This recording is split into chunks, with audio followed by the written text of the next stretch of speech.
Capítulo primero: Los orígenes. Aunque la conformación del GCM se remonta a finales del siglo XVIII, los orígenes históricos que lo propiciaron son mucho más antiguos. Específicamente vamos a remontarnos a la época de la diáspora israelí. Por razones prácticas, seré breve en esta parte histórica. Si se quiere ahondar en ella, existe mucha información muy accesible al respecto. Bien, cuando los romanos destruyen Jerusalén en el año 70 después de Cristo, se inicia el desmantelamiento del Templo de Salomón, lugar donde se hallaban los libros sagrados judíos. En la confusión, un sacerdote levita toma los pergaminos y se esconde entre los escombros. Tiempo después logra salir de la ciudad y saca los textos sagrados en un sarcófago. Fueron pocos los judíos, esenios y fariseos, los que lograron salvar parte de su acervo bibliográfico, de modo que en los diversos lugares a donde llegaban, no contaban con todo el compendio de literatura religiosa o de plano ni siquiera un rollo. Esta situación puso en riesgo la tradición judía, que en muchos casos ahora solo dependía de la transmisión oral de sus registros históricos. Sin embargo, lo que salió, permitió la expansión del judaísmo, aunque su fortalecimiento fuera de Palestina, tardó siglos. Un grupo de sacerdotes judíos llegó a Alejandría, en Egipto. En ese tiempo, en Palestina había tres corrientes de pensamiento religioso bien definidas: los saduceos, los fariseos y los esenios. Una de ellas, al parecer esenios, ya que los saduceos fueron destruidos por los romanos con todo y su acervo bibliográfico, y los fariseos eran demasiado legalistas, empezaron a conformar una nueva religión en Alejandría, que se denominó gnosticismo, evolución del cabalismo, a partir de un sincretismo entre judaísmo, cristianismo y las religiones paganas prevalecientes en ese tiempo y lugar, principalmente la griega y la egipcia, pero teniendo como base al cristianismo.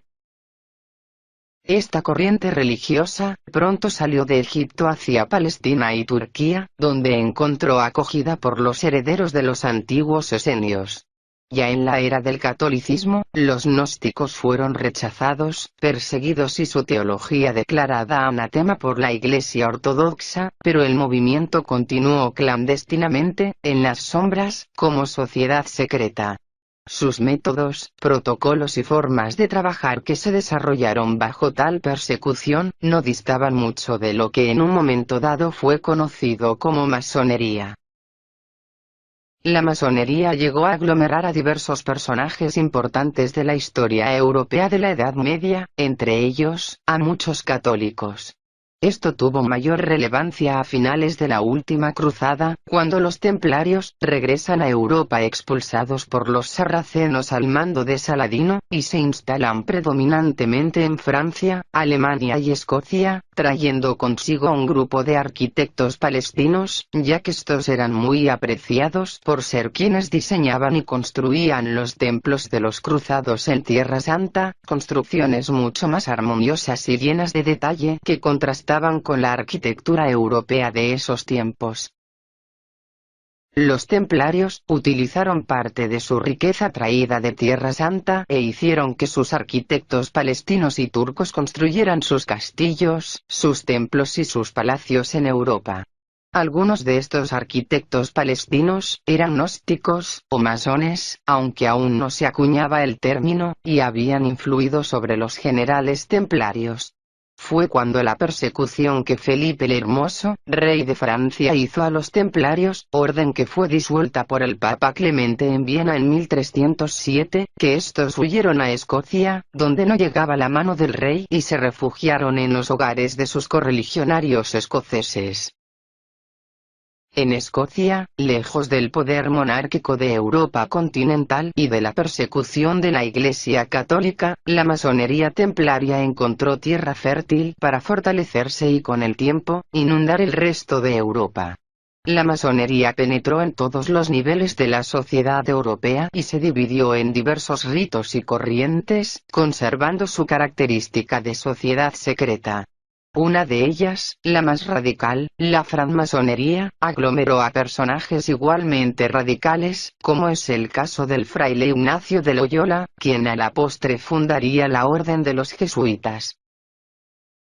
Napoleón Bonaparte hizo esta afirmación: los jesuitas son una organización militar, no una orden religiosa. Su jefe es un general de un ejército, no un mero padre abad de un monasterio. Y la meta de esta organización es poder. Poder en su ejercicio más déspota. Poder absoluto, poder universal, poder para controlar al mundo por la abolición de un solo hombre.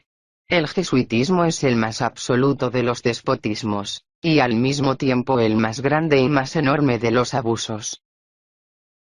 En las logias masónicas de Escocia, se identifica una, con miembros de alto rango, como la Logia de los Caballeros Templarios de Salomón. He aquí la influencia judía en la masonería europea. Las logias escocesas influyen en Londres a través de la dinastía de los Estuardo. En la actualidad, la Logia Templaria agrupa a más de 400.000 miembros y representa el 2% de la Gran Logia de Londres. A continuación, un cuadro donde se pueden observar algunas relaciones entre distintas sociedades secretas. En el siglo XVIII, la francmasonería florece en Europa, principalmente en Inglaterra, Francia y Alemania, donde atrajo también a muchos judíos europeos, principalmente askenazí o ashkenaí. El término askenazí se refiere a los judíos europeos que no necesariamente tienen su origen en la diáspora, sino a una migración desde un territorio judío por decreto, llamado Khazaria. Khazaria era un reino ubicado a unas 800 millas al norte de lo que hoy es Georgia, entre el Mar Negro y el Mar Caspio, y cuyo dominio hacia el norte llegaba hasta lo que hoy es la ciudad de Kiev. Su condición de nación dedicada al comercio y a la renta de mercenarios la hizo una tierra muy próspera, aunque curiosamente, su historia y su influencia en ella ha sido borrada de los libros por alguna razón que desconozco. Lo que se puede encontrar de Khazaria es que llegó a ser muy poderosa y con una gran variedad étnica, por lo que se permitía la libertad de culto. Uno de sus reyes, sin embargo, consideró que la diversidad religiosa iba en contra de la unidad de su reino ante la presión oriental del islamismo y la presión occidental del catolicismo, por lo que mandó una carta al califa para que le instruyera acerca de la conversión al Islam. El califa le hizo ver que sería un gran placer expandir sus dominios político-religiosos, ya que todo musulmán se debe al califa. El rey de Khazaria mandó la misma carta al papa y el papa le respondió en el mismo tono que el califa. Al final, el rey de Khazaria resolvió no instaurar el islamismo para no someterse al califa, y tampoco instaurar el catolicismo para no someterse al papa. Un consejero judío le sugirió entonces al rey inclinarse por el judaísmo, pues ante la inexistencia de un Estado judío, y la ausencia de un líder judío al cual someterse, el reino de Khazaria sería soberano en sí mismo. El rey Bulán resolvió entonces decretar el judaísmo como la religión oficial de su reino en el año 740. Luego, cuando Khazaria fue invadida y el reino deshecho, muchos judíos por decreto, emigraron a Europa donde se les conoció como askenazí, aunque ellos sostienen que son judíos auténticos. De acuerdo con el escritor Arthur Koestler en su libro De Tirte en Tribe. De Khazar Empire Anitzeritase. El reino de Khazaria era el país más grande en toda Europa, tan grande y tan poderoso que cuando otros monarcas deseaban ir a la guerra, los khazares, o házaros, le podían rentar hasta 40.000 soldados. Con ello se puede ver cuán grandes y poderosos eran. Koestler escribió: ellos eran adoradores fálicos. Esa era su religión, como también era la religión de muchos otros paganos y bárbaros en otras partes del mundo. En el siglo VII, el rey Bulán de Khazaria estaba tan hastiado de la degeneración de su reino que él decidió adoptar una de las llamadas fe monoteísta, ya fuese el cristianismo o el islam, o lo que es hoy conocido como judaísmo, que en realidad es talmudismo. haciendo girar un trompo y convocando el Eni, el Meeni, el Menei, el Moe, él escogió el llamado judaísmo, talmudismo año 740 después de Cristo. Koestler dice, y esa se transformó en la religión estatal. Bulan envió a su gente a las escuelas talmúdicas de Pumbedita, y Sura y educó a miles de rabinos y abrió sinagogas y escuelas, su pueblo se transformó en lo que nosotros llamamos judíos. Koestler agrega, ninguno de ellos tenía tan siquiera un antepasado que hubiese puesto el dedo de un pie en Tierra Santa. No solo en la historia del Antiguo Testamento, sino desde el principio de los tiempos. Ninguno de ellos.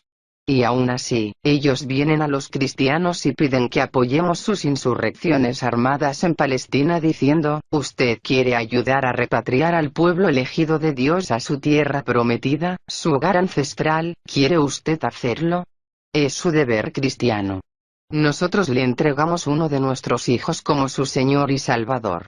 Usted va ahora a la iglesia los domingos y se arrodilla, le rinde culto a un judío y nosotros somos los judíos.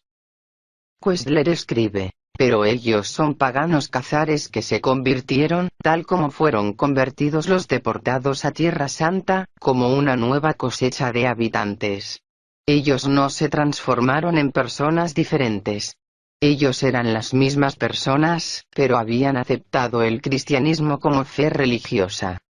Koestler termina. Estos cazares, estos paganos, estos asiáticos, estos turco-finlandeses eran una raza mongoloide que fue expulsada de Asia a Europa Oriental. Porque su rey adoptó la fe talmúdica, no tuvieron otra elección sobre la materia. Fin de la parte primera del capítulo primero. Como una de las autoridades principales acerca de los cazares, el profesor Peter Golden de la Universidad de Rutgers, escribió en su libro Khazar Studies. Los cazares jugaron un papel central en las más importantes guerras de la región del Cáucaso. Primero, a principios del siglo VII, se unieron con turcos y bizantinos para derrotar al Estado persa. Entonces, en los siglos VII y VIII, defendieron la frontera del sudeste de Europa de la invasión árabe, permitiendo indirectamente a la cristiandad sobrevivir en Bizancio y subsecuentemente crecer en Ucrania. Golden aclara, a cada escolar en el mundo occidental se le ha dicho que si no fuera por Carlos Martel y su victoria en la batalla de Poitiers, hubiera podido encontrarse ahora una mezquita en el lugar en que está erigida actualmente la Catedral de Notre Dame. De lo que pocos escolares son conscientes es que si no fuera por los cazares, Europa Oriental bien podría haberse convertido en una provincia del Islam. Su influencia era tan grande que un emperador bizantino del siglo X, Constantino Porfirogenitus, envió una correspondencia a los cazares marcado con un sello de oro que valía 3 solidi, más de los 2 solidi que siempre acompañaron las cartas enviadas al Papa de Roma, al príncipe de Rus, y al príncipe de los húngaros. En el siglo XI, el reino fue presa de diversas invasiones. Ataques por parte de los árabes, luego los rusos eslavos y húngaros y finalmente Gengis Khan en el siglo XIII hasta su desintegración total. Grandes contingentes de judíos cazares emigraron entonces a Europa Occidental. Es por todas estas razones, que los judíos europeos son antropológicamente más parecidos a los propios europeos que a los palestinos, quienes son los verdaderos descendientes del pueblo de Israel, es decir, lo que quedó del pueblo judío, los descendientes del éxodo israelí desde Egipto, aquellos que conquistaron Jerusalén, Judea y Galilea, el auténtico pueblo judío que gobernó el rey David y que dio tantos profetas, no son los ancestros de los judíos Ashkenaí, como si lo son de los actuales palestinos. El historiador israelí, Shlomo Sand cuestiona varios de los mitos oficiales del sionismo en su libro «Cuándo y cómo se inventó el pueblo judío». El libro contiene 2 tesis que en el pasado tuvieron cierto predicamento, también entre historiadores sionistas, pero que hoy han sido archivadas. Que los actuales judíos provienen de pueblos paganos que se convirtieron al judaísmo lejos de Palestina, y por lo tanto no descienden de los antiguos judíos, y que los palestinos árabes son los únicos descendientes de los antiguos judíos. Dice en su libro, pongamos por ejemplo el supuesto exilio judío. El exilio nunca existió. Cuando los romanos destruyeron el templo en el año 70 de la era cristiana, no expulsaron a los judíos por la fuerza. Los romanos nunca exiliaron a pueblos, algo que sí hicieron los asirios y los babilonios, con algunas élites. Es cierto que los romanos no permitieron a los judíos que vivieran en Jerusalén, pero los cristianos crearon la fantasía de que no se les permitió vivir en toda Judea. Nunca hubo exilio. No hay ningún libro científico que lo diga. Antes de Jesucristo había en Palestina entre 500.000 y 1.000.000 de judíos. La inmensa mayoría, un 90%, o quizás un 95%, eran campesinos. Los judíos no eran como los fenicios o los griegos, no viajaban tanto como ellos por el mar. La proporción de los que salieron es infinitamente muy pequeña, la inmensa mayoría no venían de Palestina. Eran conversos. Desde la época de Adriano, en el siglo II, se experimentó una caída drástica del número de judíos porque muchos se convirtieron al cristianismo. De 4 millones de creyentes judíos se bajó a 1 millón, con los jázaros ocurre exactamente lo mismo. Es el judaísmo, y no los judíos, el que se expande. La masa demográfica más numerosa es la de los jázaros. Es curioso que el sionismo reconoce la importancia de los jázaros hasta 1967, y después deja de ser una tesis legítima. Los mongoles expulsaron a los jázaros hacia Europa. No puede ser que los judíos de Polonia vengan de Alemania, porque en Alemania, en los siglos XII y XIII, apenas había unos cientos de judíos, y de ahí no se puede pasar de la noche a la mañana a 3 millones de judíos en Polonia. Es sencillamente imposible. Los judíos de Polonia, y de otros países de Europa Oriental, solo pueden venir de los jázaros. Todavía en 1961 hay un prestigioso historiador israelí que afirma que los jázaros son los antepasados de los judíos de Europa Oriental. Entonces aún se aceptaba que no provenían de Alemania. Hay muchos historiadores israelíes, incluidos Yitzhak Ben-Zvi, el segundo presidente de Israel, o David Ben-Gurion, que hasta 1929 afirman que los palestinos árabes son los verdaderos descendientes de los judíos. Esta tesis que sostuvieron los mayores sionistas se murió en 1929. Todavía en 1918 Ben-Zvi y Ben-Gurion escribieron juntos un libro donde se afirma que los palestinos son los auténticos descendientes de los judíos. Los jázaros pues, son los que hoy se dicen judíos en Europa. Un descendiente de estos judíos por decreto fue Moses N., quien engendró a Gumprecht, quien tuvo a Naftali Hirsch, padre de Lot, padre de Moses, padre de Amschel Moses zur Interfan, o Moisés Amschel Bauer, prestamista y orfebre, que abrió una contaduría en Frankfurt, Alemania, junto con 2 de sus hermanos, en 1750. Para los judíos ashkenazí, era propicio desde hacía tiempo dedicarse a la usura ya que en Europa, desde 1311 el Papa Clemente V había prohibido a los católicos prestar dinero con intereses, pero los no católicos podían hacerlo sin restricción. Se sabe que de esta restricción papal, es que los judíos ashkenazí se convirtieron muchos de ellos en prestamistas y banqueros, como fue el caso de Moisés Amschel Bauer, quien coloca encima de la entrada de su contaduría, un escudo rojo en forma de hexagrama, Rothschild. El rojo era el pabellón de los judíos protestantes de Europa del Este. Meyer Amschel Bauer, fue hijo de Moisés Amschel Bauer. Él nace en 1744 y poco después de la muerte de su padre, Moisés, regresa de trabajar como ayudante en la casa bancaria Oppenheimer, en Hannover, donde en poco tiempo se había hecho socio junior y conoce al general von Storff, de quien se hace socio y amigo. Cuando Meyer Amschel regresa a Frankfurt a tomar el antiguo negocio de su padre, cambia su apellido de Bauer a Rothschild, seguramente inspirado por el escudo rojo. En 1760, el general von Storff los recomienda en la corte de Hanau y Meyer empieza a hacer negocios ahí, hasta que en 1769 consigue la placa con el escudo de armas de Hessen, Hanau y la inscripción M. A. Rothschild, proveedor de la corte de su ilustre Alteza, el príncipe Guillermo de Essen, conde de Hanau. Un año después se casa con Gutel Schnapper, hija del lobo Salomón Schnapper, un respetado comerciante ashkenazí.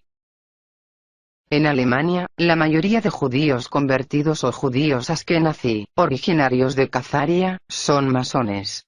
Entre ellos destaca Adam Weishaupt, francmasón que también pertenecía a la orden de los jesuitas, quien forma la organización secreta de los Illuminati de Baviera en 1776. Otro judío askenazí lo financia. Meyer Amschelbauer, patriarca de los Rothschild. Por lo pronto vamos a dejar el tema de los Illuminati para más adelante y seguiremos con la historia de los Rothschild. Astor, Bundy, Collins, DuPont, Kennedy, Morgan, Oppenheimer, Rockefeller, Hitler, Sassoon, Schiff, Taft y Baldwin, son apellidos donde el linaje Rothschild se extiende, además de varias familias reales de Europa. También es sabido que ellos han cambiado sus nombres en los países donde viven para obtener posiciones influyentes dentro de ellos, y explotar dichas posiciones en beneficio de sus familiares del exterior. Las mujeres fueron Schinge Janet Rothschild, 1771, cónyuge. Benedict Moses Worms, 1772. Le siguió Isabella Rothschild, 1781, Babette Rothschild, 1784, Julie Rothschild, 1790, Henriette, GT 1791, cónyuge. Abraham Montefiore, 1788. Sin embargo, dada la poca información accesible sobre los cónyuges y los hijos de las mujeres, nos concentraremos en la descendencia de los varones. El mayor de ellos se llamó Amschel Meyer Rothschild Schnapper, 1773, le siguió Salomón Meyer, 1774, luego Nathan Meyer, 1777, le sigue Kalman, o Karl Meyer, 1778, y finalmente Jacobo, o James, 1792. Hubo un sexto hijo varón del cual se sabe poco, nacido fuera del matrimonio y que fungió como infiltrado en el gobierno de Londres al servicio de su verdadera familia. En esos años, los Rothschild se contaban entre los cambistas más reconocidos de Europa y eran considerados como expertos inversionistas en las diversas bolsas de valores del mundo. Este reconocimiento ignoraba en parte que mucho de su éxito dentro de las finanzas especulativas se debía a que habían montado una red clandestina de espionaje que les proveía de información privilegiada, rápida y precisa basada en sobornos, chantajes y amenazas. Es sabido que el príncipe de Thurn, un taxis quien tenía el monopolio sobre el correo, fue sobornado por Rothschild, como muchos otros, y le informó del contenido de cartas importantes.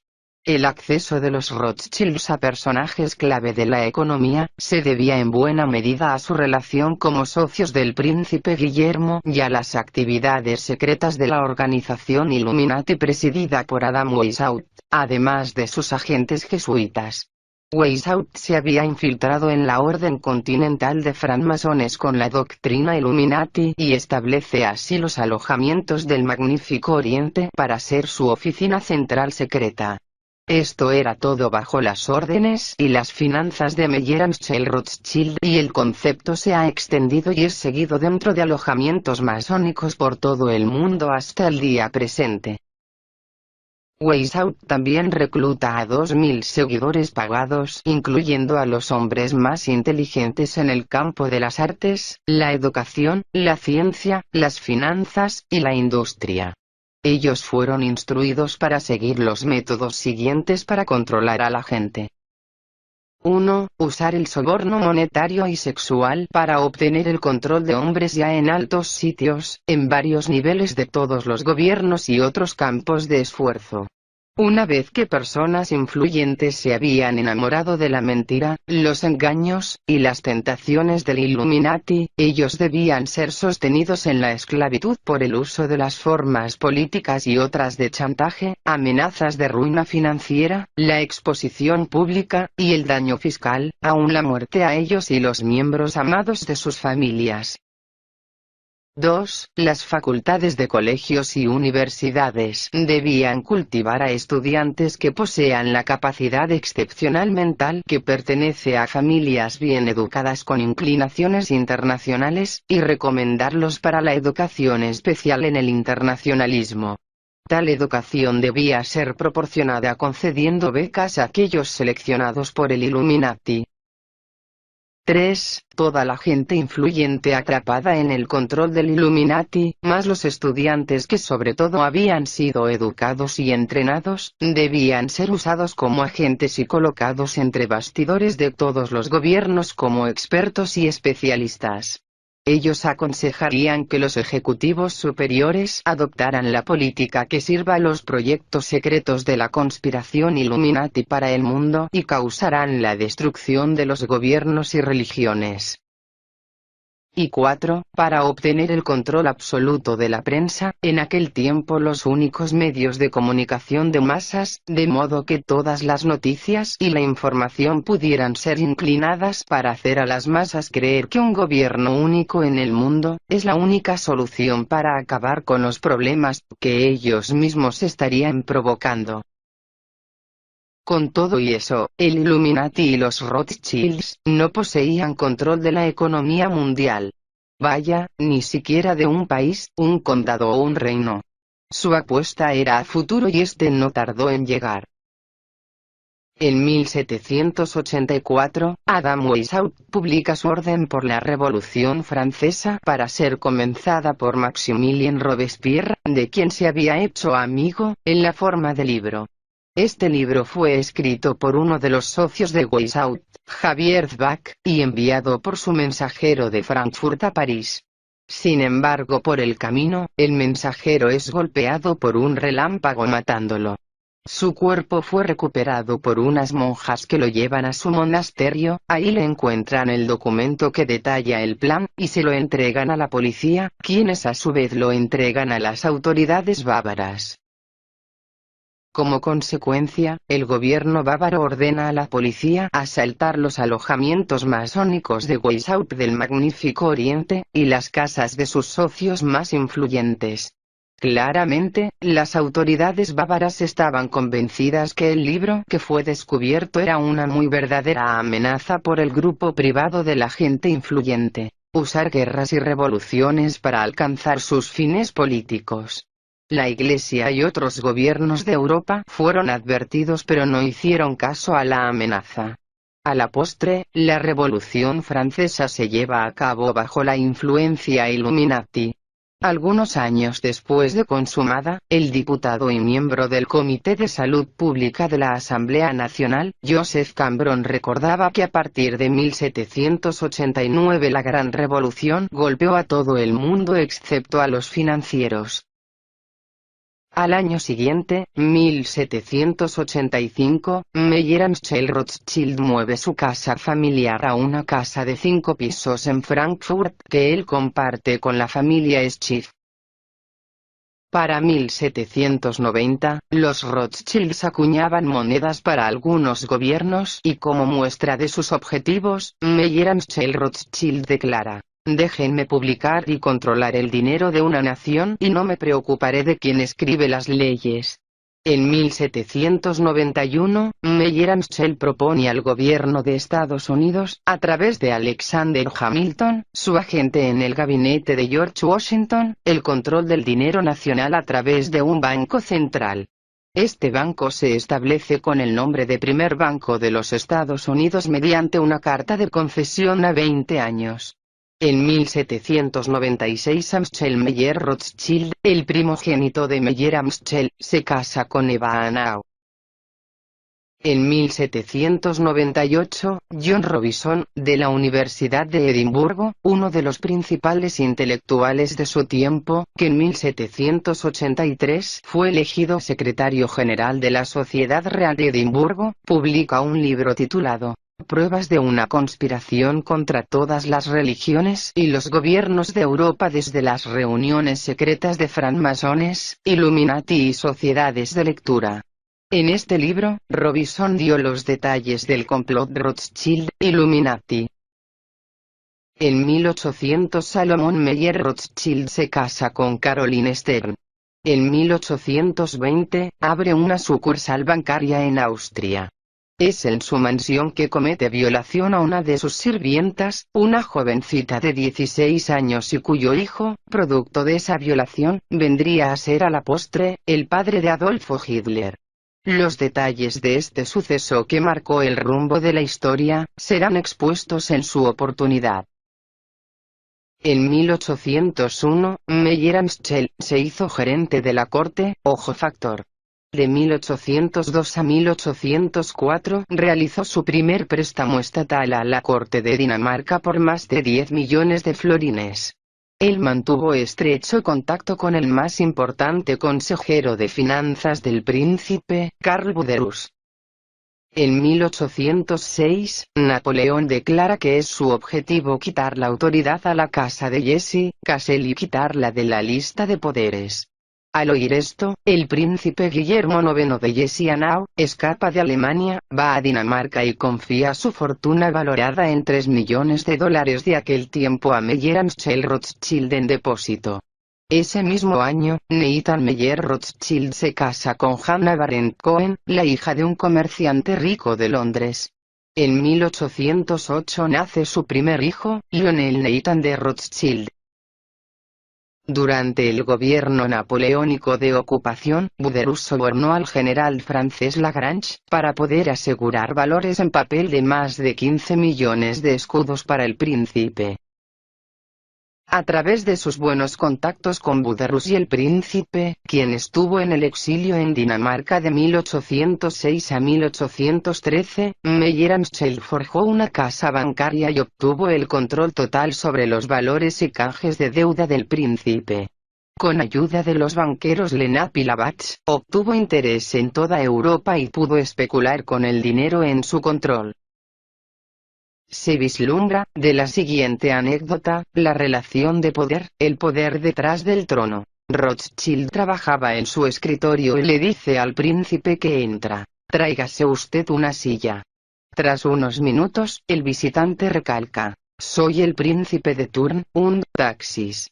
A lo que Rothschild replica. Muy bien, pues tráigase usted 2 sillas. Rothschild aprendió de Thurn und Taxis el gran valor de la información rápida y precisa y estableció un servicio de correo propio. Tras la derrota de Napoleón en Waterloo, este servicio le reportó una ganancia millonaria en la bolsa de Londres, pues Nathan Rothschild estaba informado de los acontecimientos importantes horas antes que los demás. En 1808, Nathan Rothschild fundó el banco M. Rothschild & Sons, en Londres, que aún sigue operando con éxito. Nathan invirtió el dinero del arriendo de soldados de Guillermo IX, en oro de la Compañía Británica de las Indias Orientales. Posteriormente, este oro fue necesario para financiar la campaña del Duque de Wellington, aunque no solo financiaron a los ingleses, sino también a Napoleón Bonaparte, por el lado de James de Rothschild. Capítulo 2. La construcción del imperio. Durante las guerras napoleónicas, los Rothschild apoyaban por igual a Bonaparte y a Wellington, pero la jugada maestra la hicieron a raíz de la batalla de Waterloo. Uno de ellos, un tal Rothworth, fue espectador privilegiado de esta batalla y una vez que se aseguró que Marte sonreía a Inglaterra y Prusia, salió al galope reventando sucesivas monturas, pagó un dineral para cruzar el Canal de la Mancha y luego continuó su galope hasta Londres, donde en la bolsa de valores inglesa, Nathan Rothschild, recibido el reporte de Rothworth, y fingiendo una marcada pesadumbre, se puso a vender sus acciones a cualquier precio, lo que causó una bajada sin freno en el valor de las acciones. Los demás agentes de bolsa, conociendo el valor de la información que manejaban los Rothschild, interpretaron que Napoleón había ganado la guerra, con lo que el pánico se apoderó del mercado, cayendo a mínimos nunca vistos. En los últimos momentos, con el tiempo contado, un pequeño grupo de agentes compraban anónimamente para Rothschild las acciones de la deuda de guerra británica, que se vendían a un precio miserable. El día 21 de junio, se recibió la noticia del correo especial de Wellington de que éste había ganado la batalla y Napoleón había sufrido graves pérdidas, y a un tercio de sus hombres. Esto permitió a los Rothschild tener el control absoluto sobre la economía inglesa y forzó a Inglaterra a establecer un nuevo Banco de Inglaterra, pero esta vez controlado por Nathan Rothschild. Los Rothschild obtuvieron más beneficios aún de la batalla de Waterloo, según la enciclopedia judía. Invirtieron en libras de oro, sabiendo que Wellington las necesitaría para la campaña en España, se las vendieron a alto precio a este, después se las recompraron a bajo precio y se las vendieron de nuevo a la corona de Portugal para financiar su guerra contra España. De manera que, después de Waterloo, los Rothschild ya tenían una gran fortuna. Cuando Napoleón fue vencido, el príncipe Guillermo, que había dejado su fortuna a cargo de Meyer Rothschild para evitar que Napoleón la confiscara, tomó su lugar en el trono, y los Rothschilds eran los banqueros más ricos de toda Europa, y lo habían hecho usando la fortuna del príncipe Guillermo, a quien entregaron el 8% de interés pactado. En una declaración posterior de Nathan Rothschild, este afirmaba que el día del colapso en la Bolsa de Londres, había logrado ganar el 2500% en sus inversiones, así que de acuerdo a los datos disponibles, si multiplicamos el monto de la fortuna del príncipe Guillermo en manos de Rothschild, más lo que ellos como banqueros ya poseían, obtenemos una cifra nunca antes vista de acumulación de riqueza en toda la historia de Europa. De hecho, se sabe que a mediados del siglo XIX, los Rothschild poseían el 50% de los recursos financieros del mundo occidental. Algo digno de hacer notar es que Forbes nunca ha reportado fehacientemente la riqueza de los Rothschild, aunque de eso hablaremos más adelante. El plan para apoderarse de Europa continuó ahora con Francia. Tras la derrota de Napoleón, los agentes de Rothschild comenzaron a comprar enormes cantidades de bonos del gobierno francés, lo que ocasionó que su valor se pusiera por las nubes. El 5 de noviembre, los Rothschild ordenaron la operación de vender todo de golpe en el mercado, creando un pánico financiero sin precedentes, con lo que el valor de los bonos del Estado francés mermó considerablemente. Así se hicieron con el control de la economía francesa. Meyer Rothschild fundó bancos en Inglaterra, Francia y Alemania. Sus hijos, ya nombrados barones del Imperio Austríaco, el rey Guillermo les devolvía los favores, fundaron más bancos en Italia y Austria y expandieron su imperio financiero por todo el mundo. Por su parte, en otra muestra de soberbia, Nathan Meyer Rothschild dijo una vez: "No me importa a quién pongan en el trono de Inglaterra para dirigir el imperio sobre el que no se pone el sol. El hombre que controla el suministro de dinero en Inglaterra es el que dirige Inglaterra, y ese soy yo". Este fue el comienzo de la casa de los Rothschild, que controlaba una fortuna estimada entonces en 300 millones. En 1913, se estimaba la fortuna familiar en más de 2.000 millones de dólares. De lucrar con la guerra en Europa, apoyando a los aristócratas de ambos bandos, venida la paz, los Rothschild empezaron a financiar proyectos de gran envergadura. Pronto los Rothschilds inundaron Europa con ferrocarriles, invirtieron en carbón y altos hornos, financiaron a Inglaterra para adquirir el canal de Suez, actualmente son socios de la compañía que administra el canal. Pagaron para que se exploraran los recursos petrolíferos de Rusia y el desierto de Sahara, financiaron a los zares rusos, apoyaron las operaciones de diamantes de Cecil Rhodes, ayudaron a Francia a crear un imperio en África, financiaron a los monarcas de Habsburgo y salvaron al Vaticano de la bancarrota. Desde entonces son los dueños de la economía vaticana. En Estados Unidos, por medio de sus agentes americanos y europeos, ayudaron a financiar la Rockefeller Standard Oil, la empresa de acero Carnegie Steel, y los ferrocarriles Harriman, el banco J.P. Morgan, el banco Kuhn Levito, entre otros. Werner Sombart, en su libro Los judíos y el capitalismo moderno, escribió que los años de 1820 en adelante pueden considerarse como la era de los Rothschild, y continúa: hay un solo poder en Europa y este es Rothschild. Los Rothschild siempre han procurado mantener en el anonimato sus inversiones, de tal suerte que utilizan a sus socios minoritarios haciéndolos aparecer como socios mayoritarios. Esto se pudo comprobar en innumerables casos. Entre los más sonados están: 1. El de la banca italiana ligada al Vaticano y propiedad de Michel Sindona. 2. El de J.P. Morgan & Co., quien a la muerte del supuesto dueño mayoritario, el propio Morgan, se ventiló que no era dueño más que de un 25% de su imperio financiero. El resto, entre otros accionistas, ya se sabe a quiénes pertenece. Tupper Saussy escribió: consciente de que los Rothschild son una familia judía importante, les busqué en la Enciclopedia Judaica y descubrí que poseen el título de guardianes del tesoro del Vaticano. El nombramiento de los Rothschild le proporcionó al Papa Negro, el máximo pontífice de la jerarquía jesuita, una privacidad financiera absoluta. ¿Quién buscaría jamás la llave de la riqueza del Vaticano en la casa de unos judíos ortodoxos? Desde entonces, los Rothschild han gozado de toda impunidad tanto de leyes locales como internacionales. Tienen el privilegio que solo algunos traficantes, políticos corruptos y mafiosos tienen. Nadie tiene acceso total a sus cuentas. El objetivo del patriarca se ha visto cumplido a este respecto.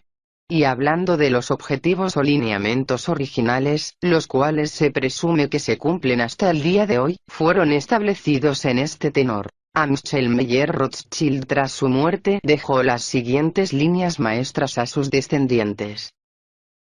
1. Todos los puestos importantes en su imperio económico serían ocupados por descendientes varones donde el hijo primogénito sería el patriarca.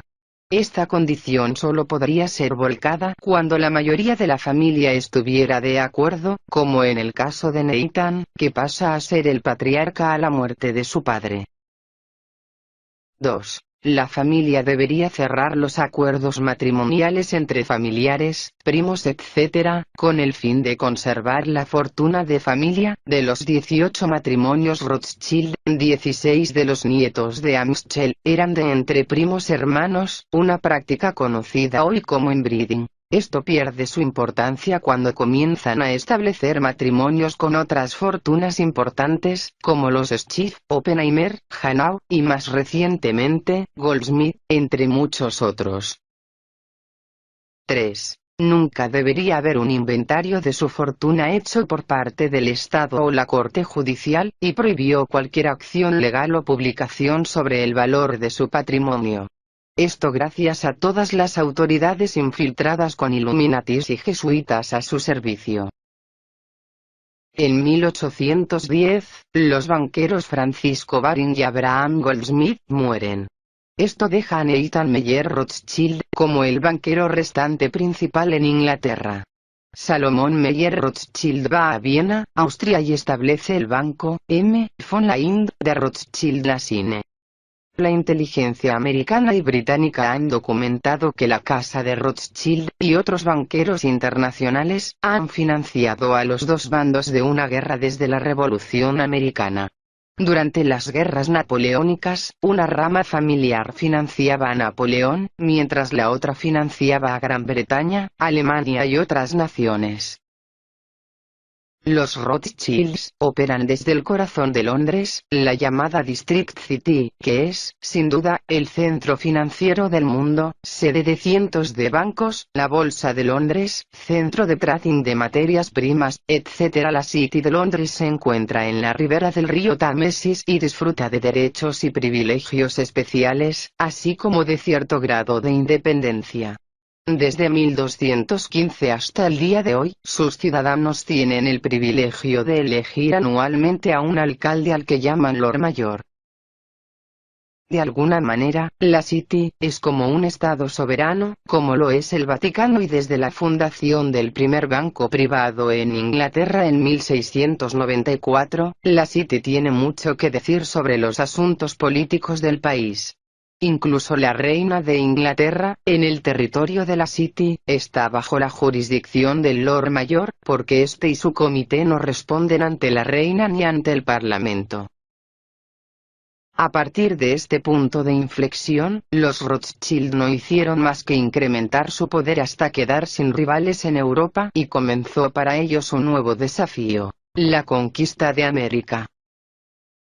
En 1811, la carta para Rothschild del Banco de los Estados Unidos se agota. La carta establecía una vida de 20 años para la concesión, y los votos del Congreso van en sentido contrario a su renovación.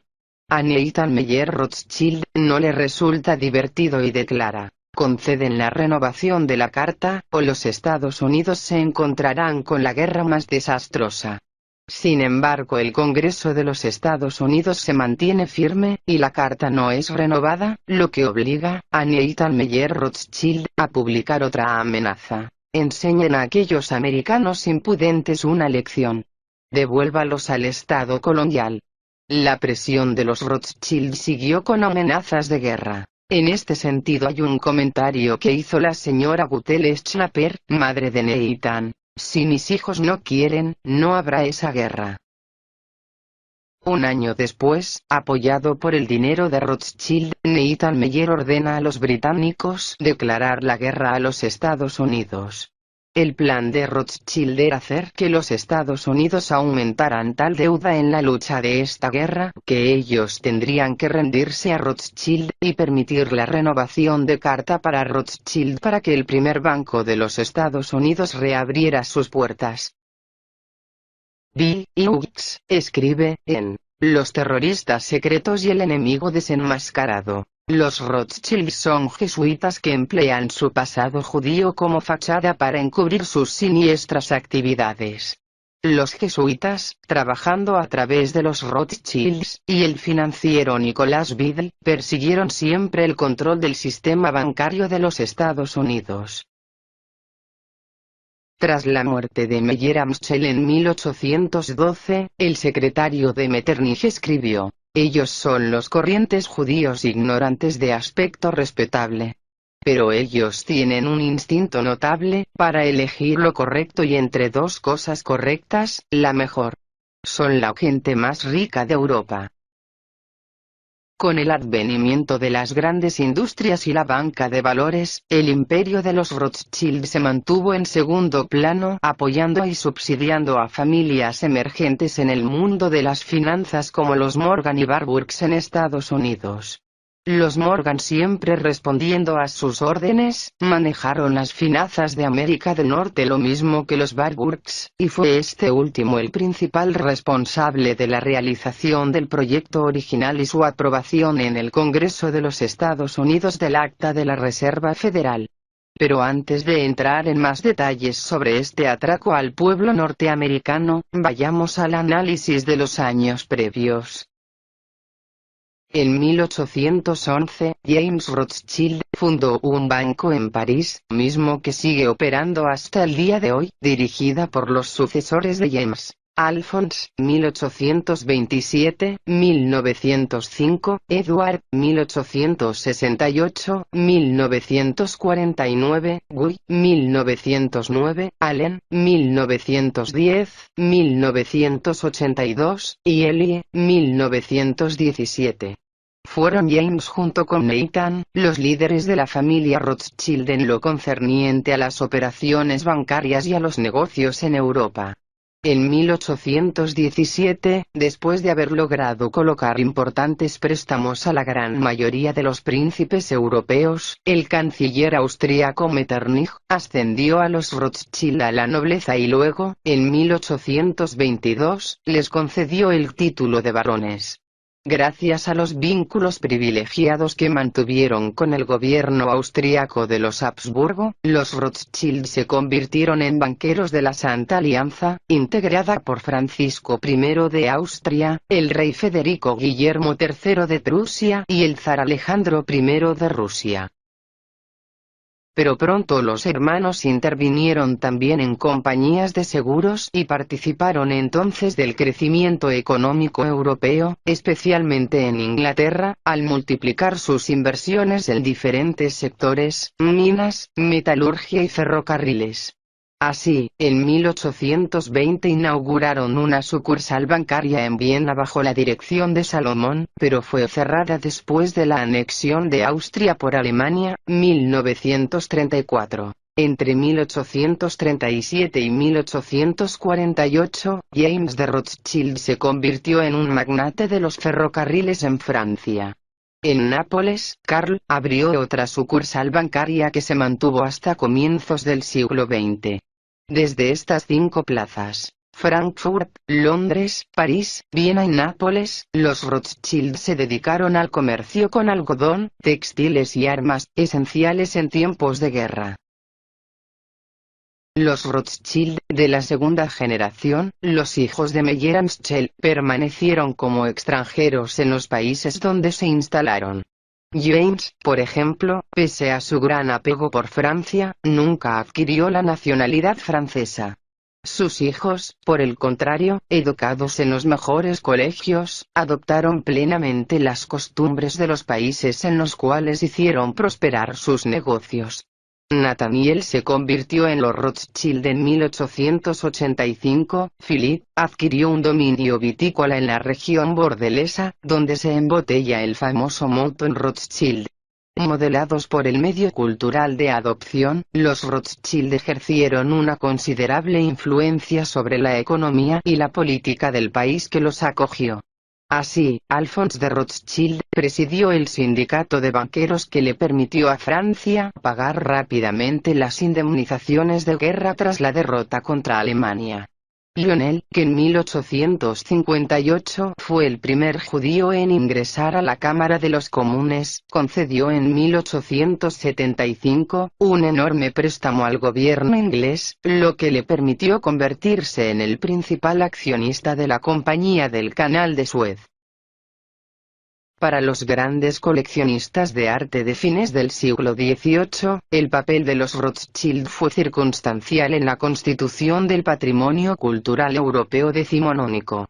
En efecto, en un siglo donaron más de 65.000 obras de arte a los museos franceses. Charlotte de Rothschild, 1825-1899, la hija mayor de James, legó a su muerte gran parte de su colección de originales italianos al Museo del Louvre, así como la lechera de Greuze, heredada de su abuelo.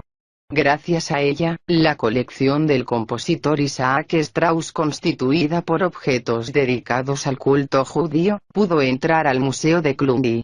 Adolf, hijo de Karl, jefe de la rama italiana, tenía una colección de orfebrería religiosa, de los siglos XII al XVI, que legó al Louvre en 1901. Por la misma época, su primo Ferdinand, 1839-1898, nieto de Salomón, 1843-1922, y jefe de la rama austríaca, dejó una notable colección de orfebrería al Museo Británico. La sorprendente colección de arte de los Rothschild se explica mejor, además de por su poderío económico y por sus actividades comerciales de toda índole, por los préstamos vencidos dados a los originarios poseedores de las obras, de modo que cuando un reino era derrocado o entraba en bancarrota, los Rothschild sacaban ventaja adquiriendo obras a precios ridículos o recibiéndolas como abonos a las deudas contratadas. Entre sus acreedores, llegaron a contar con más de 200 príncipes europeos. De hecho, se sabe que por intermediación de uno de sus agentes en Rusia, el impresionante tesoro del último zar de Rusia, fue puesto bajo su resguardo. A la postre, este enorme capital compuesto por obras de arte, joyas, diamantes, papel moneda, oro y certificados con valor comercial, sirvió para financiar el proyecto de la Reserva Federal Norteamericana y respaldar sus primeros fondos ya en operación. Fin de la parte segunda del capítulo segundo. La mancuerna Rothschild, Illuminati, específicamente su ala jesuita, bajo el mando del Papa Negro, empezaba a dar frutos.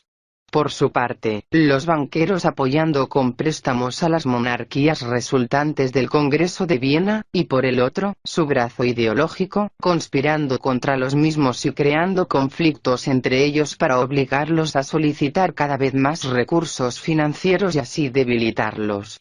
Se había probado ya la enorme influencia social que podía desatar la intervención de sus intelectuales insertados en las principales universidades europeas, sistema que sigue funcionando en la actualidad, para manipular las formas de pensamiento de la sociedad, poniendo en la mesa de las discusiones internacionales todo aquello que les redituaría un beneficio, tanto en el ámbito científico y religioso, como en el político, económico y social. Así, los ideales de la Revolución Francesa, inventados por ellos, serían un duro golpe a las monarquías del cual nunca se recuperaron. Lo mismo pasó con la invención del comunismo para crear un mundo polarizado y cumplir la teoría de Hegel, tesis más antítesis igual a síntesis. Pero de este y otros hechos, hablaremos en su oportunidad. Es tiempo de volver al asunto de la creación de la Reserva Federal de los Estados Unidos de América. Después de la Segunda Guerra Norteamericana, inglesa, tal como lo predijo Nathan Rothschild, el Estado norteamericano se encontró con la bancarrota. Aún así se mantuvo firme varios años, negando a los Rothschild el control de su economía. Ante esto, los Rothschild impulsaron en América grandes fortunas y crearon de la nada a grandes millonarios, por supuesto, al frente de los bancos que a la postre se harían con el control de la publicación del dinero. Simplemente, ocultaron sus nombres detrás de otros como Warburg, Rockefeller y Morgan. No resulta comprensible ni creíble, que solo con revelar sus intenciones, ordenar que se haga tal o cual cosa, presionar económica o políticamente a los gobiernos, los Rothschild, logren ver cumplidos sus objetivos.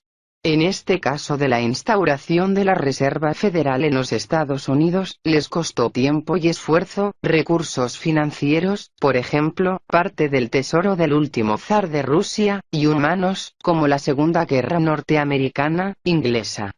Hubieron de construir un eje bancario privado poderoso. Tuvieron que provocar la Gran Depresión. Fue necesario asesinar al presidente Lincoln, amenazar, cooptar y sobornar a muchos miembros de las cámaras, y un largo etcétera.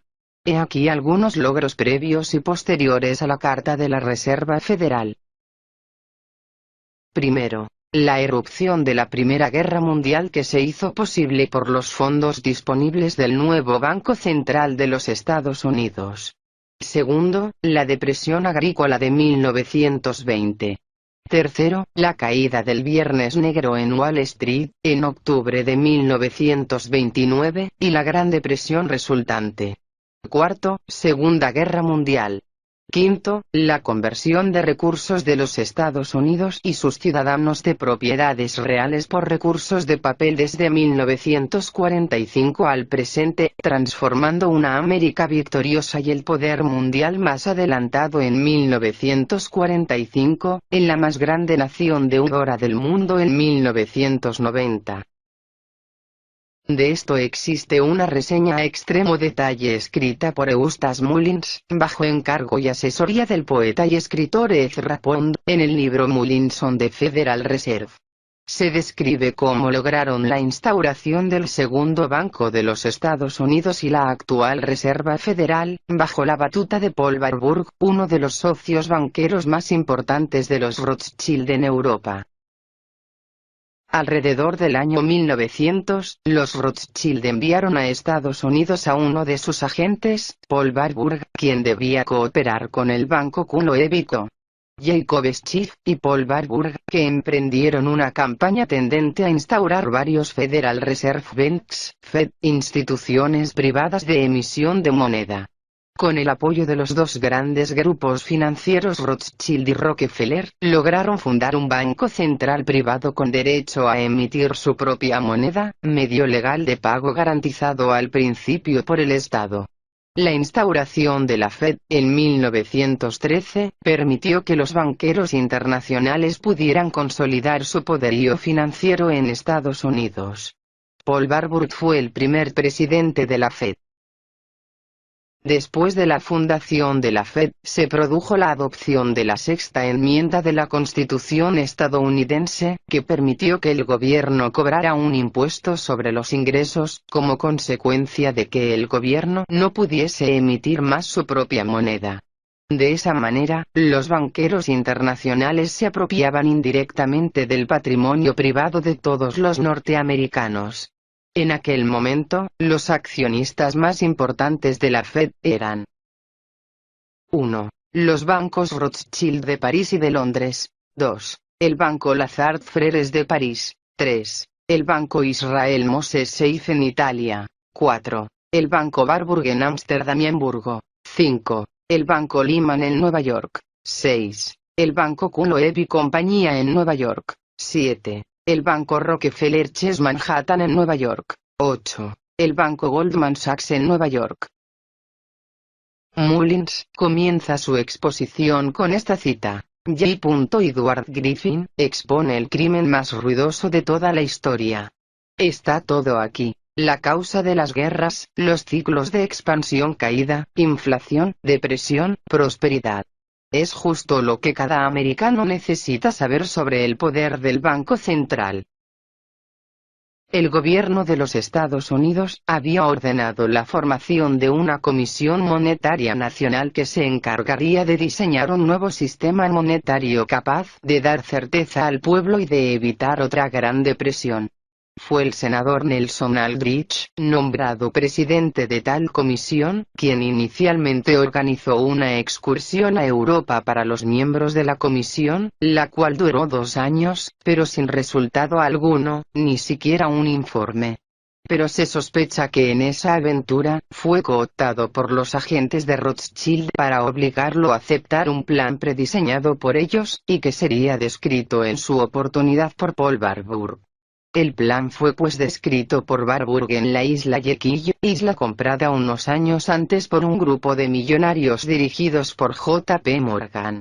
Pero no se dieron cita los miembros de la comisión, a excepción de Aldrich y Piatt, sino banqueros que juntos representaban 1/6 de la riqueza mundial.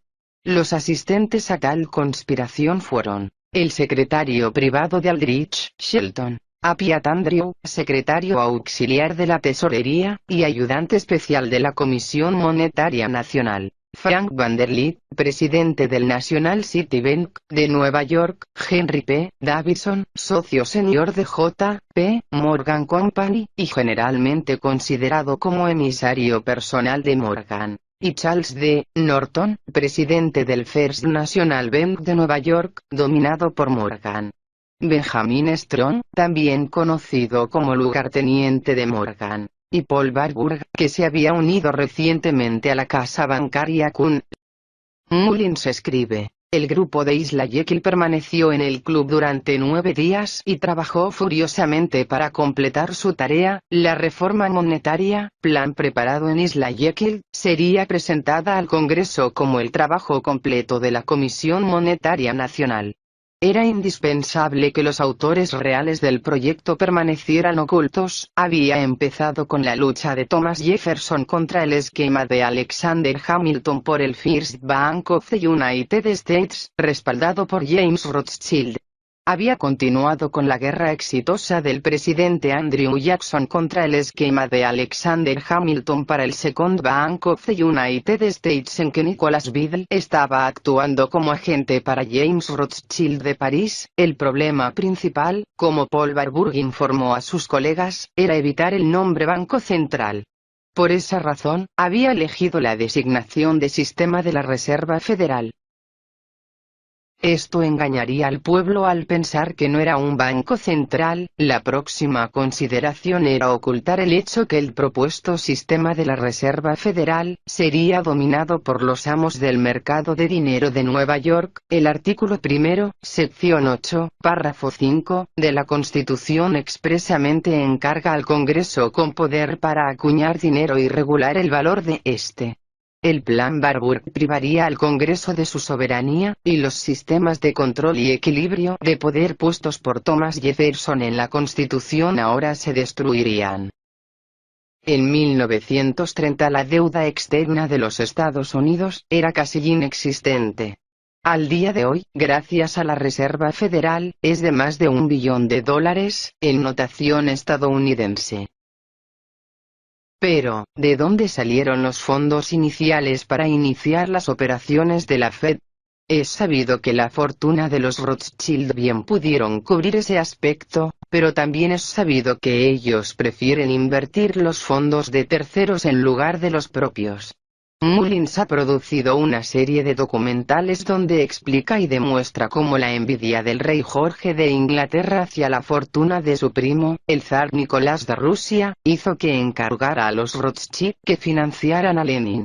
El oro que robaron de la familia real rusa iría a parar a los socios de Rothschild en Estados Unidos para financiar la creación de la Reserva Federal Americana que, desde entonces, está bajo su control. Mullins aclara que durante los 70 años que duró el comunismo fue una agencia de cooperación de los Estados Unidos, pagada por el contribuyente norteamericano, quien consiguió que se mantuviera a flote la catastrófica economía comunista. La razón de la caída del comunismo fue, ni más ni menos, que la hacienda estadounidense no pudo continuar sosteniendo a su enemigo, imprescindible para continuar alimentando la industria armamentística y creando guerras, al estilo de la de Irak, en Corea y Vietnam. Simplemente, no hubo razón alguna para estas guerras, según Mullins, había que hacerlas para dar salida al excedente de armas. Un repaso a la historia de la familia Rothschild y a la influencia de la Casa Real Británica en los golpes de Estado a la economía estadounidense a través de la creación de bancos centrales, completan esta apabullante información. Desde otras fuentes puede demostrarse ampliamente lo que Mullins dice en sus documentales. Por ejemplo, al igual que la influencia Illuminati para provocar la Revolución Francesa, hubo una influencia similar respecto al comunismo. Karl Marx fue financiado por el Illuminati para escribir su manifiesto comunista.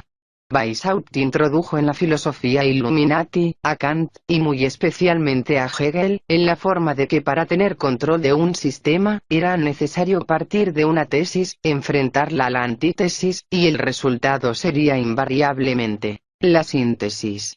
Capitalismo y comunismo fueron enfrentados para obtener el nuevo orden mundial, con pleno control de quienes lo propician. Con la economía estadounidense bajo su control, los Rothschild no tardaron en establecer nuevos objetivos para apoderarse del mundo. Existe un documento tachado como fraudulento, falso, ficticio, etc., que contiene información sobre estos nuevos objetivos, que en realidad no eran tan nuevos, sino parte de un plan global concebido varios años atrás. Se trata de los Protocolos de los Sabios de Sion, documento que fue presentado al zar de Rusia con el fin de influenciarlo para que aceptara que los judíos en Europa significaban una seria amenaza. En el capítulo 4, analizaremos algunos extractos de este texto, vistos a la luz de los conocimientos de vital importancia fueron los fondos obtenidos por los Rothschild de manos del zar de Rusia. En total, fueron $35 millones depositados en el Banco Rothschild de Inglaterra, y otros $80 millones en el de París. Esa fortuna calculada al día de hoy, se estima que ascendería a unos 50.000 millones, mismos que sirvieron para financiar el proyecto del Acta de la Reserva Federal, lo que les permitió a los Rothschild apoderarse de la economía estadounidense. Pero no solo eso, sino también para comprar Palestina. Así es, antes y durante la Primera Guerra Mundial, la banca Rothschild aseguró préstamos a Turquía por casi 100 millones de libras. Cuando el gobierno turco se derrumbó después de la Primera Guerra Mundial, porque estaban en el bando perdedor, los Rothschild tenían derecho a reclamar Palestina para ellos, que pertenecía al Imperio Otomano, debido a que los turcos no pudieron devolver los préstamos. El gobierno británico, la Liga de Naciones y posteriormente Naciones Unidas, siguieron los dictados de los Rothschild, de modo que los británicos recibieron el mandato sobre Palestina y otros territorios del decadente Imperio Otomano, como Irak por ejemplo. 2 décadas después, los Rothschild lograron a través de sus representantes en el gobierno inglés, crear los espacios y los acuerdos que llevaron finalmente a la fundación de la Nación de Israel. Antes se aseguraron de tener todas las piezas del juego, ya que los Rothschild fueron los responsables de la redacción del tratado el cual terminó la Primera Guerra, impuesto a Alemania. En él, se concedía a los Rothschild los derechos de propiedad ferroviaria alemana en Palestina, allanando así el camino para que los Rothschild tuvieran la suficiente influencia que dictara la política internacional relativa a Palestina. Eso aunado a que ellos, a través de sus logias masónicas, habían engendrado un movimiento mundial conocido como sionismo. El líder visible de este movimiento, fue nada menos que Teodoro Herzl, hijo de una acomodada familia judía de Alemania, aunque él era austrohúngaro. Pero de esto hablaremos más tarde. Pero aún hay más. Los Rothschild financiaron la Revolución Rusa, que confiscó vastas porciones de la riqueza de la Iglesia Ortodoxa.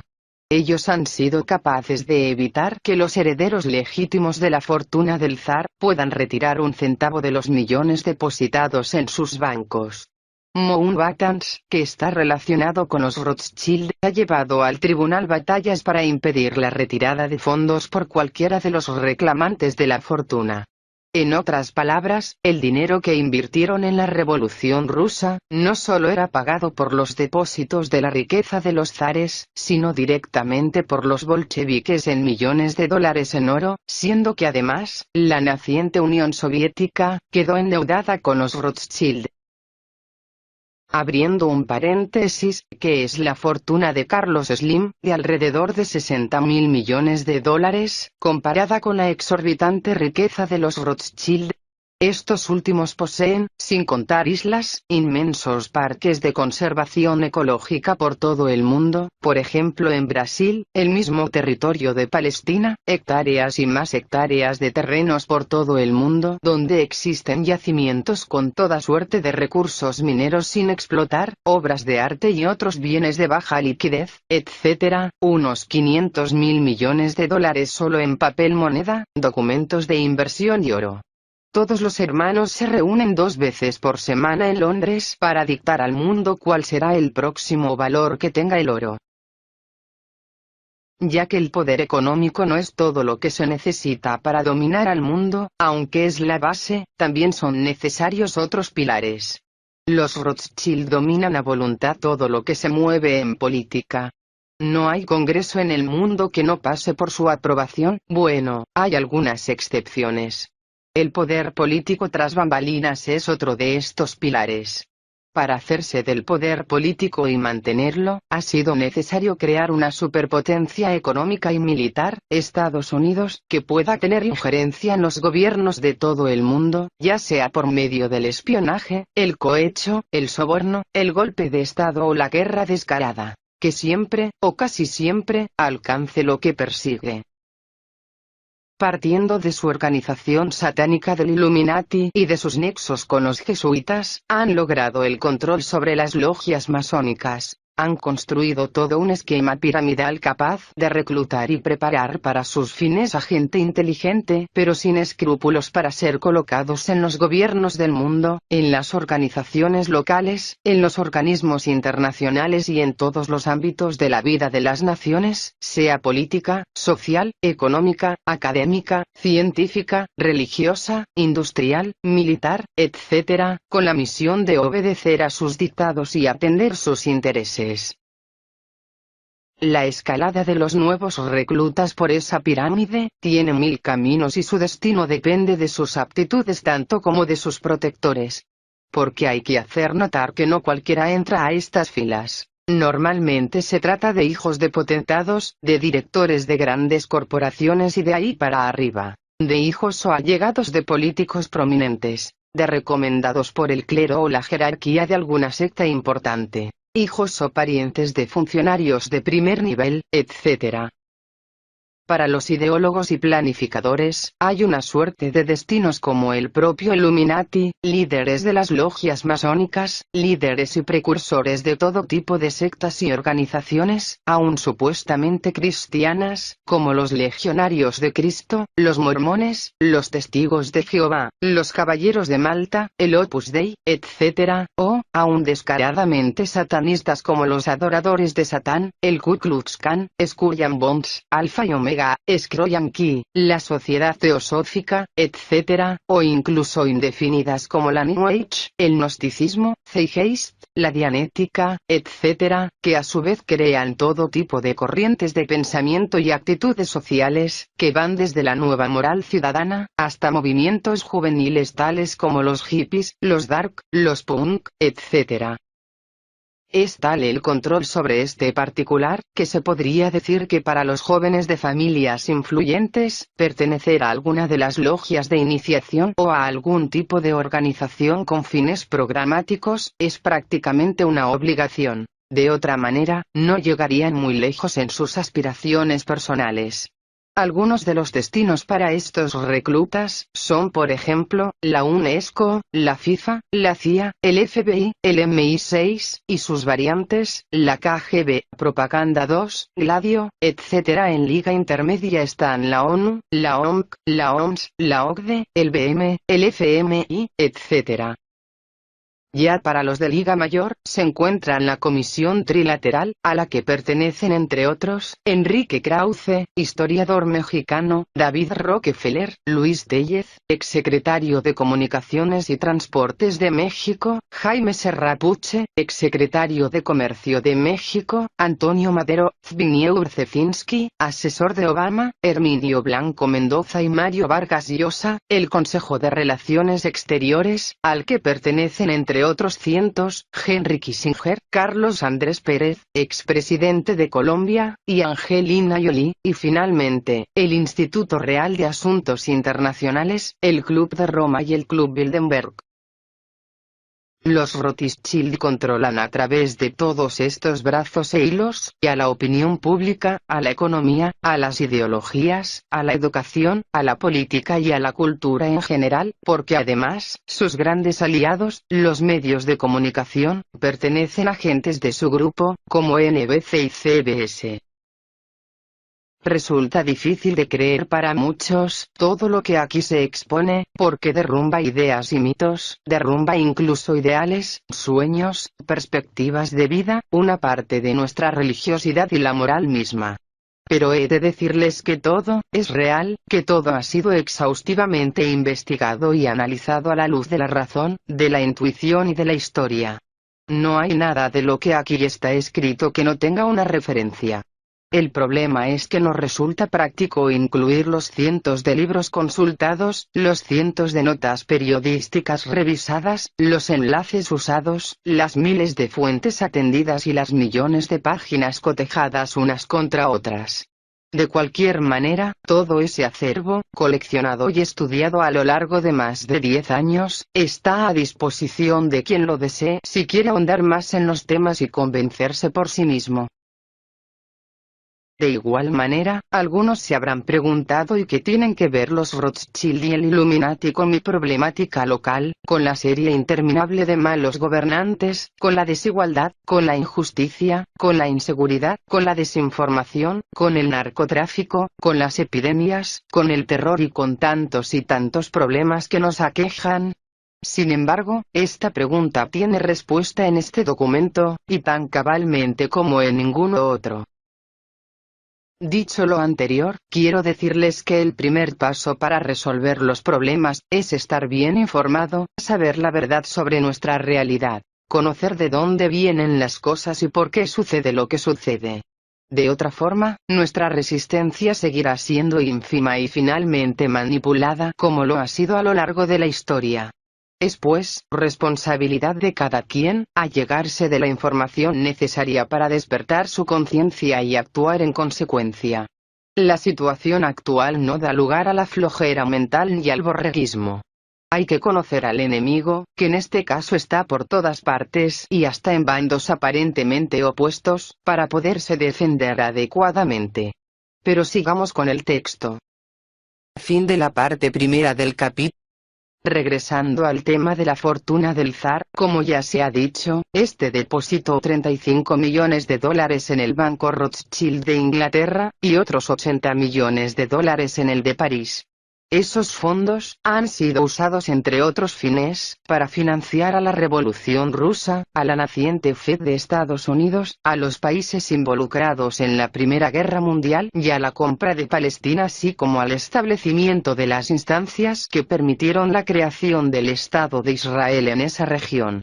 Lo que hay que hacer notar, es que invariablemente, después de una guerra financiada por los Rothschild, estos sacan provecho no solo en el ámbito económico, sino también en los ámbitos social y político en forma de tratados, condiciones de ventaja estratégica para sus nuevas inversiones, en derechos especiales y en el aseguramiento de introducir controles para los pueblos de los países intervenidos. Su forma de trabajar es muy simple. Primero estudian las ventajas que un país les puede dar, inclusive con métodos de espionaje, de tal manera que evalúan el grado de interés estratégico de las naciones respecto a sus planes de enriquecimiento y dominación, y eligen una o varias de ellas. Segundo, establecen relaciones importantes con los hombres que comandan esas naciones en la forma de sociedades comerciales y de negocios varios. Tercero, seleccionan agentes especiales salidos de las filas del Illuminati y de los jesuitas a su mando para ser colocados en puestos importantes de acuerdo a sus intereses.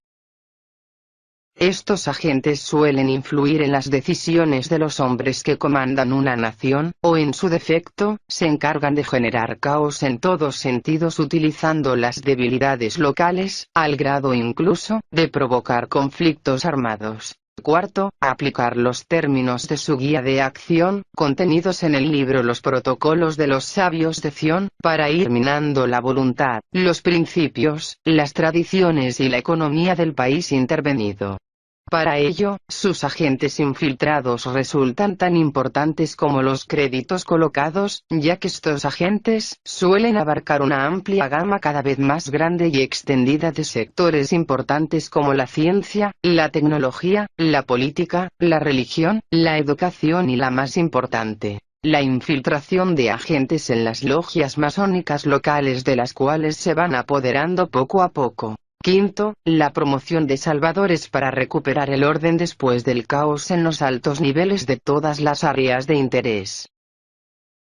Al cabo de los años, el control de las naciones se va perfeccionando y extendiendo de tal manera que no hay nada importante de lo que pasa en un país o región, que no haya hecho su parada en las oficinas de uno de sus agentes, de uno de sus líderes Illuminatis o jesuitas, de uno de sus socios o inclusive, de alguno de los Rothschild.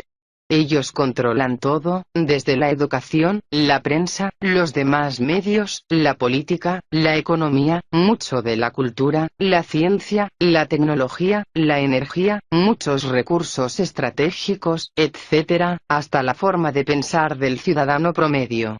Pero esto no hubiera sido posible sin un detalle de radical importancia: la secrecía. Por ejemplo, si los pueblos del mundo se hubiesen enterado que el GCM estaba detrás de la revolución comunista y de la Primera Guerra Mundial, para la Segunda Guerra Mundial les hubiera resultado más difícil la ejecución, y así sucesivamente. La total secrecía les permite evitar el juicio de la historia y volver a provocar cuantas veces quieran toda clase de conflictos sin ser señalados por nadie. Pero a la vez que la secrecía ha sido su principal arma, también se ha convertido en su principal limitante para el control descarado del mundo. Por eso, dentro de sus planes, está que al término de la Tercera Guerra Mundial, hacer surgir un Salvador universal sin relación aparente con ellos para que pueda ser aceptado. En el capítulo 4, hablaremos en detalle de este plan y de la forma como lo llevan a cabo alrededor del mundo. Es de hacer notar que la secrecía solo es posible si se inocula en la población una densa serie de capas, cada una representando una realidad diferente, como si se tratase de un laberinto compuesto de cáscaras concéntricas. Para el pueblo a ras de piso, está la realidad del día a día creada y alimentada por los medios que ellos controlan. El quehacer cotidiano, la cultura reinante, los conflictos aparentes, etc., es decir, todo lo que el pueblo debe saber y la manera como debe interpretar y entender esa realidad. Luego está la realidad para los más o menos entendidos, aquellos que no son fáciles de engañar o que han logrado despertar del sueño primero, que es la capa externa de la realidad, y entonces encontramos algunos secretos revelados, algunas relaciones increíbles, algunos pasajes de la historia desmentidos, etc., pero esa nueva realidad no deja de ser un sueño también. Después de la segunda capa, hay una tercera, una cuarta y así sucesivamente de acuerdo al ámbito de acción y a la complejidad de la sociedad donde se inscribe. Aquí intentamos revelar la realidad objetiva, que es el núcleo de todas las otras realidades subjetivas que le rodean y que son solo niveles de sueño. Pero para despertar a la realidad objetiva, hay que recorrer todos y cada uno de los niveles de sueño que se nos han impuesto y que le anteceden, es decir, no se puede despertar de un solo brinco. Esta condición representa la mejor defensa para los amos del mundo, ya que quien se interese por encontrar la verdad que destruya la versión oficial, si lo logra en cierto sentido, se encontrará con otra capa ficticia y tardará mucho en darse cuenta que no ha llegado aún al meollo del asunto. Muchos de los que lo han intentado, se han quedado atrapados en alguna de las capas o han sido perseguidos, encarcelados o inclusive asesinados. Tenemos los casos de William Cooper, Constance Cumbey, John Todd, Fritz Springmeier, Randall N. Baer y Kenneth Hovind, entre algunos otros.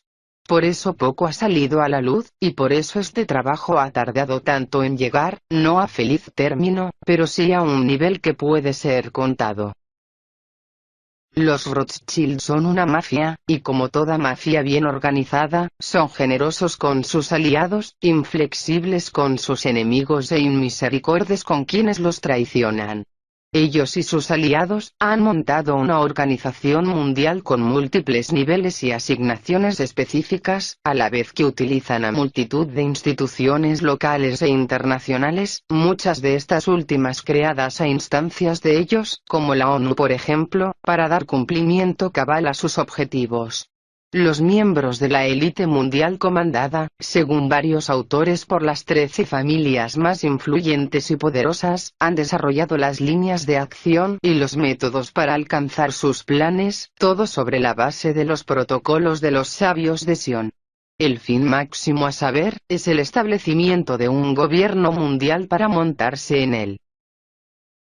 El lector se preguntará para qué necesitan eso si de cualquier forma ya controlan el mundo a voluntad. La respuesta no es sencilla, pero además de que eso les permitiría salir del anonimato y la secrecía para mostrarse al mundo tal cual son, también está el hecho de que de acuerdo a sus creencias esotéricas, no olvidar que la masonería surge del esoterismo y que es este el que los mantiene unidos por identidad, hay protocolos que según ellos se deben cumplir para obtener la gracia y el cobijo de su deidad principal, que es Baphomet. La manera que han ideado para cumplir con su fin de desterrar las religiones opuestas al satanismo, sin despertar demasiadas susceptibilidades, es a través de los mismos cultos religiosos, principalmente cristianos. Han fomentado la formación de infinidad de cultos cristianos y de otras raíces, para fracturar la unidad religiosa de los pueblos. Pero no solo eso, sino que además trabajan para dar cumplimiento a lo que dicen los libros sagrados de cada culto. Por ejemplo, ellos planean aprovechar la esperanza de la gente en que su Dios o uno de sus profetas regrese para resolver los problemas que aquejan al mundo. Así, en el caso del cristianismo, se adhieren a la idea de la segunda venida de Jesucristo y para ello tratarán de escenificar cuanto dice la Escritura que ocurrirá antes de tal evento. Ellos planean poner en escena el Armagedón y todas las tribulaciones que detalla la Biblia con el fin de imponer a uno de los suyos como el Salvador. El trabajo ha sido arduo ya que desde la fundación del Illuminati, se propusieron dos líneas de acción básicas para la dominación total. 1. Acabar con las monarquías, ya que estas por la forma de sucesión del poder, les impedía colocar al mando a alguno de sus agentes por no pertenecer ni a la casa gobernante ni a la nobleza. 2. Desterrar toda religión para que la gente en el momento propicio, se adhiera sin dificultad al nuevo profeta o Mesías bajo su control. Para el primer punto, iniciaron con el anclaje subjetivo del liberalismo que consiste en el trípode: libertad, igualdad, fraternidad. Las monarquías, conforme vieron amenazada su sobrevivencia, iniciaron acciones de resistencia, pero tomados por el cuello por las deudas contraídas y las presiones de los intelectuales pagados por el Illuminati, quienes no se sometieron fueron derrocados. Las monarquías que sobreviven en la actualidad, todas ellas forman parte de alguno de los grupos formados a partir del iluminismo, como son el Comité de los 300, la Mesa Redonda, el Grupo Bilderberg, etc. En referencia al segundo punto, hay mucho más que decir, pero siendo breves, podemos destacar la formación de una escuela de pensamiento esotérico asentada en lo que se llamó la Sociedad Teosófica, al mando de Madame Blavatsky. Esta escuela se encargaba de investigar alrededor del mundo las doctrinas, los ritos y las tendencias religiosas y místicas de los diversos pueblos para encontrar similitudes y puntos en común, hasta lograr un compendio de teorías tendientes a unificarlas todas. El elemento común que dicen haber encontrado, es el chamanismo, presente en todo tiempo y lugar, sin importar lo aislado que pudiera estar un pueblo. Al chamanismo, se asocia toda suerte de deidades, nahuales, brujos o demonios, todos ellos controlados a su vez por quien para los teosofistas es el portador de la luz entendida como conocimiento y virtud, el propio Lucifer. De esta sociedad, surgieron, y siguen surgiendo, toda una avalancha de publicaciones, entre libros y revistas, de escasa credibilidad científica donde prácticamente se destroza la historia, la teología, la arqueología, la física, la astronomía y toda disciplina que de una o de otra manera guarda alguna relación con lo religioso. Es tiempo de pasar a los hechos, y como ya es la costumbre del Illuminati, a partir de una organización central, se derivan un montón de pequeñas organizaciones locales y de sectas dependientes con objetivos y actividades más específicos. Por ejemplo, de la Sociedad Teosófica y en línea recta, se derivó un movimiento conocido como la conspiración de Acuario. A su vez, de este movimiento nació la cultura de la New Age, y finalmente, de la New Age, movimientos como Zeitgeist. A la par de estos movimientos y subculturas, han nacido toda suerte de sectas, algunas declaradamente satánicas, otras que promueven el ateísmo, y otras más con piel de cordero, como varias religiones supuestamente cristianas, como la de los mormones o la de los testigos de Jehová, cuyo objetivo ha sido debilitar más la de por sí ya maltrecha imagen de la Iglesia Católica.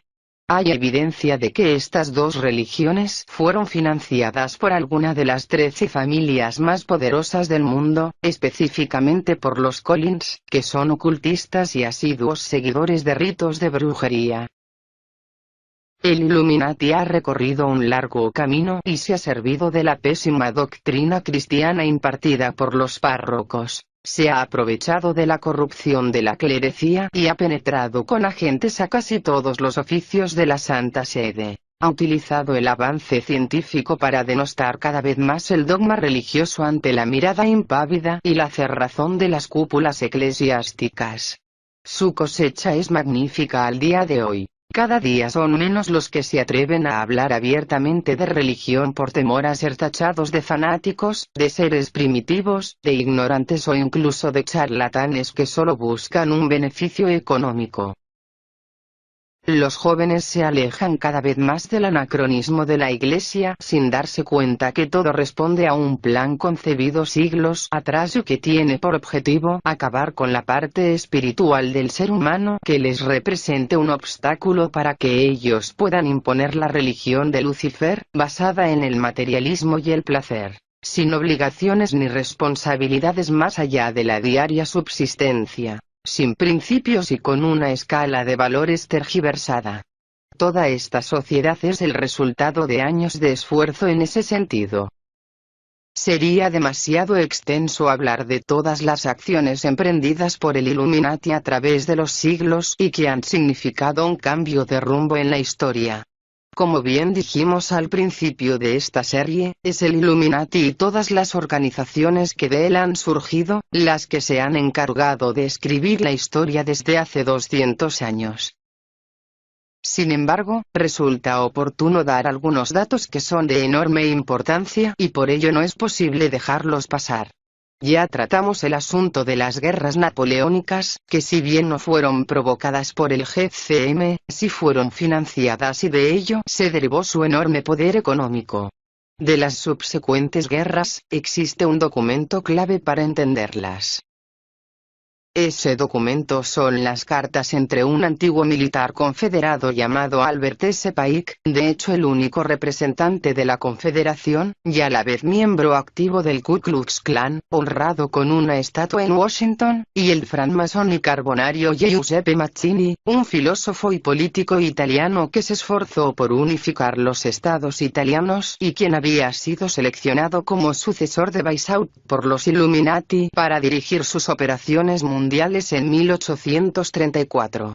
Las cartas que datan de 1870 y 1871, y que se conservan en los archivos de la biblioteca del Museo Británico, revelan los planes Illuminati de tal modo que contrastados con la realidad, no dan lugar a dudas.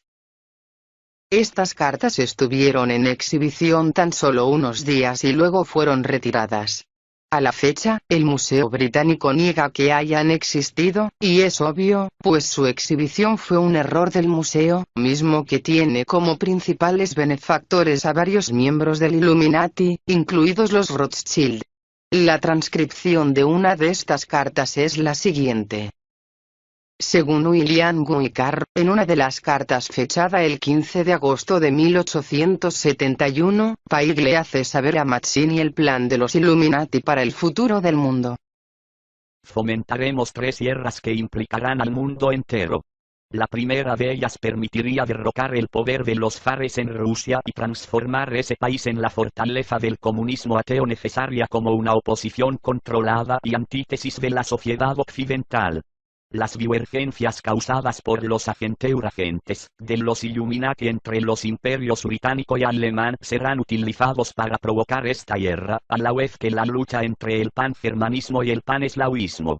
Un mundo ayotado tras la guerra no interferirá en el proceso de construcción de la nueva Rusia y el establecimiento del comunismo, que será utilizado para destruir a los demás gobiernos y debilitar a las religiones. La Segunda Guerra Mundial se desataría aprovechando las diferencias entre la facción ultraconservadora y los sionistas políticos. Se apoyará a los regímenes europeos para que terminen en dictaduras que se opongan a las democracias, nazismo, fascismo, comunismo y socialismo, y provoquen una nueva convulsión mundial cuyo fruto más importante será el establecimiento de un Estado soberano de Israel en Palestina que venía siendo reclamado desde tiempos inmemoriales por las comunidades judías. Esta nueva guerra debe permitir consolidar una internacional comunista bastante fuerte para equipararse a la facción cristiana occidental. La tercera y definitiva guerra se desataría a partir de los enfrentamientos entre sionistas políticos y los dirigentes musulmanes. Este conflicto deberá orientarse de forma tal que el Islam y el sionismo político se destruyan mutuamente y además obligará a otras naciones, una vez más divididas sobre este asunto, a entrar en la lucha hasta el punto de agotarse física, mental, moral y económicamente. Liberaremos a los nihilistas y a los ateos, y provocaremos un formidable cataclismo social que en todo su horror mostrará claramente a las naciones el efecto del absoluto ateísmo, origen del comportamiento salvaje y de la más sangrienta confusión. Entonces en todas partes, los ciudadanos, obligados a defenderse contra la minoría mundial de revolucionarios, exterminará a esos destructores de la civilización, y la multitud, desilusionada con el cristianismo, cuyos espíritus deístas estarán a partir de ese momento sin rumbo y ansiosos por un ideal pero sin saber dónde hacer su adoración, recibirán la verdadera luz a través de la manifestación universal de la doctrina pura de Lucifer, sacada a la vista pública finalmente. Esta manifestación resultará del movimiento reaccionario general que se irá a la destrucción del cristianismo y ateísmo, ambos conquistados y exterminados al mismo tiempo.